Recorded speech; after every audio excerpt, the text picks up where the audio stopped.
श्री शिवाय नमस्तुभ्यम। हर हर महादेव। स्वागत है आप सभी का हमारे चैनल पर। आज के इस वीडियो में आप सुनेंगे सोमवार के व्रत की कथा। सोमवार का व्रत करने से और कथा सुनने से सभी प्रकार की मनोकामनाएं पूर्ण होती हैं, भगवान शिव की कृपा प्राप्त होती है। तो अगर व्रत नहीं भी कर सकते तो कथा तो अवश्य ही सुननी चाहिए। कथा सुनने मात्र से ही भगवान शिव की कृपा प्राप्त होती है। तो आज के इस वीडियो में हम आपको सोमवार के व्रत की कथा सुनाने जा रहे हैं। कथा अगर आपको पसंद आती है तो वीडियो को लाइक करके शेयर करिए और साथ ही साथ इसी प्रकार की व्रत कथाएं सुनने के लिए और हमसे जुड़े रहने के लिए चैनल को सब्सक्राइब करके बेल आइकन पर क्लिक भी अवश्य कर लीजिए। तो चलिए शुरू करते हैं आज का वीडियो। एक बहुत धनवान साहूकार रहता था जिसके घर में धन की कोई कमी नहीं थी, परंतु उसको एक बात का दुख था कि उसके कोई संतान नहीं थी और इसी चिंता में वह रात दिन दुखी रहा करता था। वह पुत्र की कामना के लिए प्रत्येक सोमवार को भगवान शिव का व्रत और पूजन किया करता था और सायंकाल को मंदिर में जाकर शिवजी के सामने दीपक जलाया करता। उसके इस भक्ति भाव को देखकर एक समय माता पार्वती ने शिवजी से कहा कि महाराज, ये साहूकार आपका अनन्य भक्त है और सदैव आपका व्रत और पूजन बड़ी श्रद्धा से करता है। इसकी मनोकामना आपको अवश्य पूर्ण करनी चाहिए।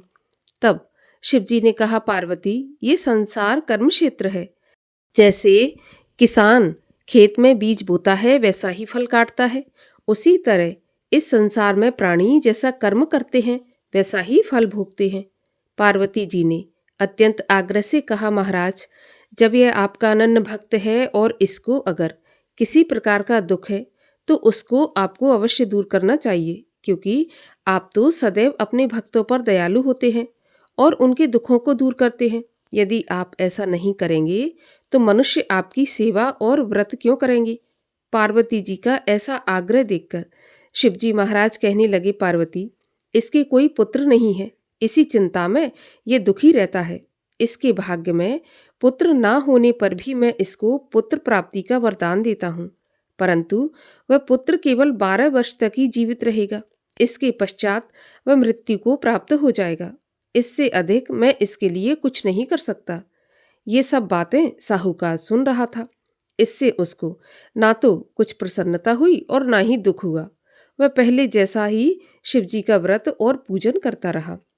कुछ काल व्यतीत हो जाने पर साहूकार की पत्नी गर्भवती हुई और 10वें महीने उसके गर्भ से अति सुंदर पुत्र प्राप्त हुआ। साहूकार के घर में बहुत खुशियां मनाई गई, परंतु साहूकार ने उसकी केवल 12 वर्ष की आयु है ये जानकर ना तो अधिक प्रसन्नता प्रकट की और ना ही किसी को यह भेद बताया। जब वह बालक 11 वर्ष का हो गया तो उस बालक की माता ने उसके पिता से उसका विवाह करने के लिए कहा। तो साहूकार कहने लगा कि अभी मैं इसका विवाह नहीं करूंगा, अपने पुत्र को अभी मैं काशी पढ़ने के लिए भेजूंगा। फिर साहूकार ने उस बालक के मामा को बुलाकर उसको बहुत सारा धन देकर कहा, तुम इस बालक को काशी पढ़ने के लिए ले जाओ और रास्ते में जिस स्थान पर भी जाना, यज्ञ करते और ब्राह्मणों को भोजन कराते तथा दक्षिणा देते हुए जाना। अब वह दोनों मामा भांजे यज्ञ करते, ब्राह्मणों को भोजन कराते और दक्षिणा देते हुए चल पड़े। रास्ते में उनको एक शहर मिला। उस शहर में राजा की कन्या का विवाह था, परंतु जो राजकुमार विवाह करने के लिए आया था वह एक आंख से काना था और उसके पिता को इस बात की बड़ी चिंता थी कि कहीं वर को देखकर कन्या के माता पिता विवाह में किसी प्रकार की अड़चन पैदा न कर दें। इस कारण जब उसने अति सुंदर सेठ के लड़के को देखा तो उसने मन में विचार किया कि क्यों ना द्वाराचार के समय इस लड़के से दूल्हे का काम चला लिया जाए। ऐसा विचार कर वर के पिता ने उस लड़के और उसके मामा से बात की तो वे दोनों राजी हो गए। फिर उस लड़के को वर के कपड़े पहनाकर घोड़ी पर चढ़ाकर दरवाजे पर ले गए और सभी काम प्रसन्नता से पूर्ण हो गए। फिर दूल्हे के पिता ने सोचा कि यदि विवाह भी इसी लड़के से करा लिया जाए तो इसमें बुराई क्या है। ऐसा विचार करके लड़के और उसके मामा से कहा, यदि आप फेरों का और कन्यादान का काम भी करा दें तो आपकी बड़ी कृपा होगी। इसके बदले मैं आपको बहुत सारा धन दूंगा। तो दोनों मामा भांजे ने स्वीकार कर लिया और विवाह कार्य भी बहुत अच्छी तरह से संपन्न हो गया। परंतु जिस समय लड़का जाने लगा तो उसने राजकुमारी के चुनरी के पल्ले पर लिख दिया कि तेरा विवाह तो मेरे साथ हुआ है, परंतु जिस राजकुमार के साथ तुमको भेजेंगे वह एक आंख से काना है और मैं काशी पढ़ने जा रहा हूँ। लड़के के जाने के पश्चात राजकुमारी ने जब अपनी चुनरी पर ऐसा लिखा हुआ पाया तो उसने काने राजकुमार के साथ जाने से मना कर दिया और कहा कि ये मेरा पति नहीं है, मेरा विवाह इसके साथ नहीं हुआ और जिसके साथ मेरा विवाह हुआ है वह तो काशी पढ़ने गया है। राजकुमारी के माता पिता ने अपनी कन्या को विदा नहीं किया और बारात वापस चली गई। उधर सेठ का लड़का और उसका मामा काशी पहुंच गए। वहां जाकर उन्होंने यज्ञ करना और लड़के ने पढ़ना शुरू कर दिया। जब लड़के की आयु 12 साल की हो गई तो उस दिन उन्होंने यज्ञ रच रखा था। लड़के ने अपने मामा से कहा, मामा जी आज मेरी तबीयत कुछ ठीक नहीं है। तो मामा ने कहा कि तुम अंदर जाकर सो जाओ। लड़का अंदर जाकर सो गया और थोड़ी देर में उसके प्राण निकल गए। जब उसके मामा ने आकर देखा कि उसका भांजा मरा पड़ा है तो उसको बड़ा दुख हुआ और उसने सोचा कि अगर मैं अभी से रोना पीटना मचा दूंगा तो यज्ञ का कार्य अधूरा रह जाएगा। अतः उसने जल्दी से यज्ञ का कार्य समाप्त करके ब्राह्मणों के जाने के बाद रोना पीटना आरंभ कर दिया। संयोगवश उसी समय शिव और पार्वती जी उधर से जा रहे थे। जब उन्होंने जोर जोर से रोने की आवाज़ सुनी तो पार्वती जी कहने लगीं कि महाराज कोई दुखिया रो रहा है, इसके कष्ट को दूर कीजिए। जब शिव पार्वती ने पास में जाकर देखा तो वहां एक लड़का मरा पड़ा था। पार्वती जी कहने लगी, महाराज ये तो उसी सेठ का लड़का है जो आपके वरदान से प्राप्त हुआ था। शिव जी कहने लगे, पार्वती इसकी आयु इतनी ही थी और ये भोग चुका। तब पार्वती जी ने कहा, महाराज इस बालक को थोड़ी सी आयु और दे दो, नहीं तो इसके माता पिता तड़प तड़प कर मर जाएंगे। पार्वती जी के बार बार आग्रह करने पर शिवजी ने उसको जीवन का वरदान दे दिया और शिवजी महाराज की कृपा से लड़का जीवित हो गया। शिव पार्वती कैलाश पर चले गए। अब शिक्षा पूर्ण होने पर वह लड़का और उसका मामा उसी प्रकार यज्ञ करते और ब्राह्मणों को दान देते, भोजन कराते, दक्षिणा देते, अपने घर की तरफ चल पड़े। रास्ते में उसी शहर में आए जहां उसका विवाह हुआ था। वहां पर आकर उन्होंने यज्ञ आरंभ कर दिया तो उस दिन लड़के के ससुर ने उसको पहचान लिया और अपने महल में ले जाकर उसकी बड़ी खातिर की। साथ ही बहुत दास दासियों सहित आदरपूर्वक लड़की और जमाई को विदा किया। जब मामा और भांजा अपने शहर के निकट आए तो मामा ने कहा कि मैं पहले घर जाकर तुम्हारी माँ को खबर करके आता हूँ। जब उस लड़के का मामा घर पहुंचा तो लड़के के माता पिता घर की छत पर बैठे थे और उन्होंने ये प्रण करके रखा था कि यदि हमारा पुत्र कुशलता से लौट आया तो राजी खुशी हम नीचे आ जाएंगे, नहीं तो छत से कूदकर अपने प्राण त्याग देंगे। इतने में उस लड़के के मामा ने आकर ये समाचार सुनाया कि आपका पुत्र आ गया। तो उनको विश्वास नहीं हुआ। उसके मामा ने शपथ पूर्वक कहा कि आपका पुत्र अपनी पत्नी के साथ बहुत सारा धन लेकर आया है। तो सेठ ने आनंद के साथ उसका स्वागत किया और बड़ी प्रसन्नता के साथ खुशी खुशी रहने लगे। जो कोई भी सोमवार के व्रत को धारण करता है अथवा इस कथा को सुनता और पढ़ता है उसकी समस्त मनोकामनाएं पूर्ण होती हैं और इस लोक में सुख भोग कर अंत में सदा शिव के लोक को प्राप्त होता है। बोलिए शिव शंकर महादेव की जय। श्री शिव चालीसा। जय गणेश गिरिजा सुवन मंगल मूल सुजान, कहत अयोध्या दास तुम देहु अभय वरदान। जय गिरिजापति दीन दयाला, सदा करत संतन प्रतिपाला। भाल चंद्रमा सोहत नीके, कानन कुंडल नाग फनी के। अंग गौर सिर गंग बहाए, मुंड माल तन छार लगाए, वस्त्र खाल बाघंबर सोहे, छवि को देख नाग मुनि मोहे, मैना मातु की हवे दुलारी, वाम अंग सोहत छवि न्यारी, कर त्रिशूल सोहत छवि भारी, करत सदा शत्रुन छयकारी, नंदी गणेश सोहे तह कैसे, सागर मध्य कमल है जैसे, कार्तिक श्याम और गणराऊ, या छवि को कही जात न काऊ, देवन जबहि जाए पुकारा,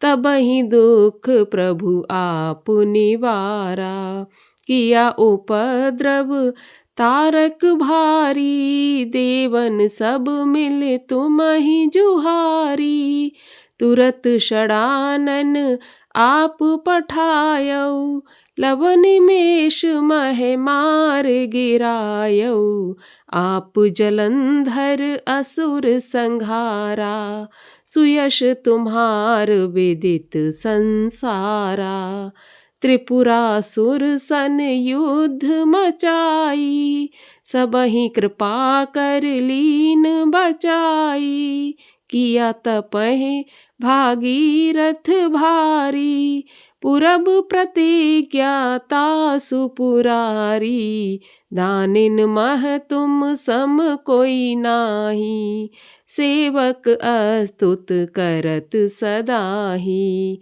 वेद नाम महिमा तब गाई, अकथ अनादि भेद नहीं पाई, प्रगटी उदधि मंथन में ज्वाला, जरत सुरासुर भय विहाला, कीनी दया तह करी सहाई, नीलकंठ तब नाम कहाई, पूजन रामचंद्र जब कीना, जीत के लंके विभीषण दीना, सहस कमल में हो रहे धारी, कीन परीक्षा तबहि पुरारी, एक कमल प्रभु राखे जोई, कमल नयन पूजन चह सोई, कठिन भक्ति देखी प्रभु शंकर,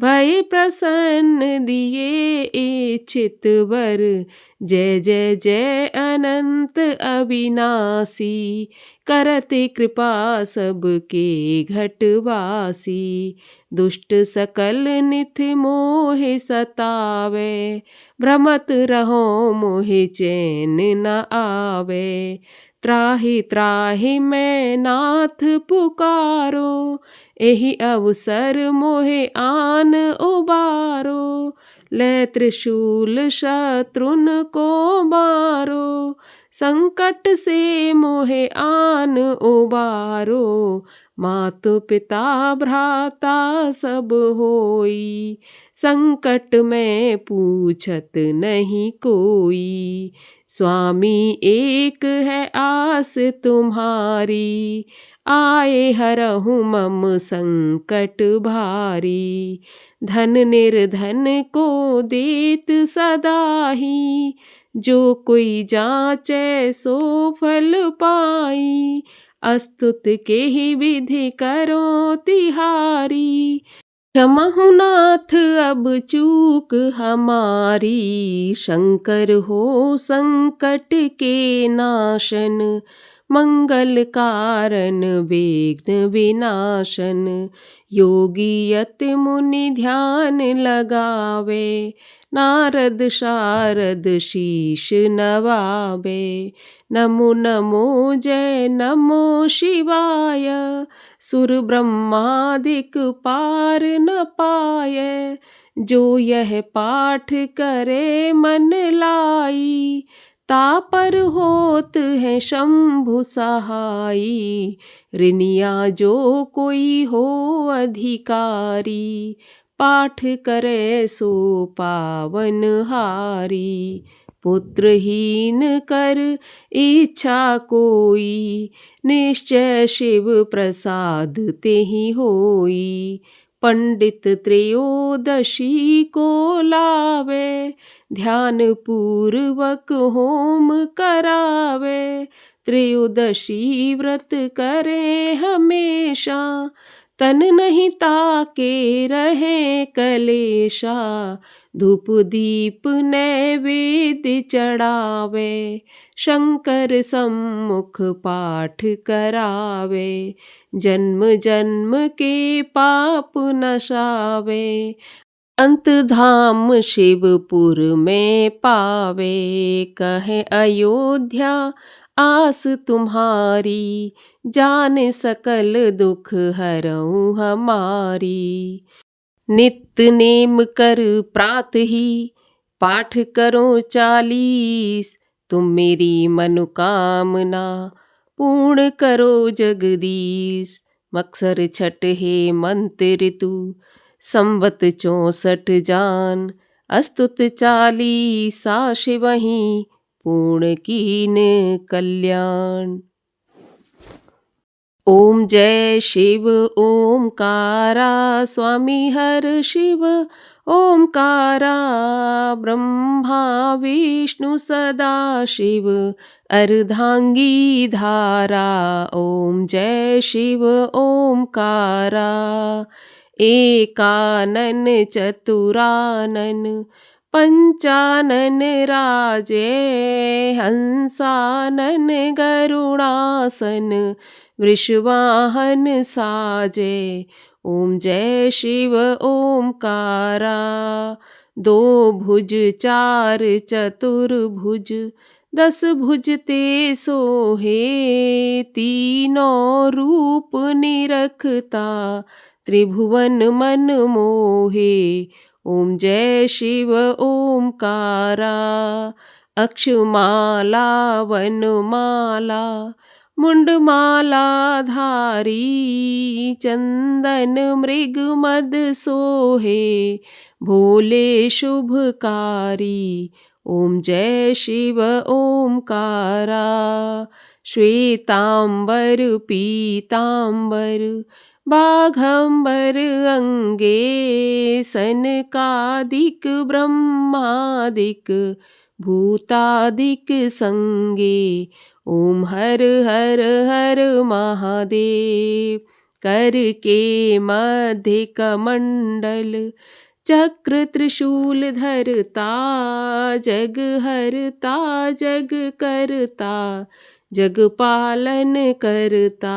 ओम जय शिव ओमकारा। ब्रह्मा विष्णु सदा शिव, जानत अविवेका। प्रणवाक्षर के मध्य, ये तीनों एका। ओम जय शिव ओमकारा। त्रिगुण शिव जी की आरती, जो कोई जन गावे। स्वामी जो कोई नर गावे, कहत शिवानंद स्वामी। मन वांछित फल पावे। ओम जय शिव ओमकारा। बोलिए शिव शंकर महादेव की जय। कर्पूर गौरम करुणावतारम, संसार सारम भुजगेन्द्रहारम। सदा वसंतं हृदयारविंदे, भवं भवानी सहितं नमामि। भवं भवानी सहितं नमामि।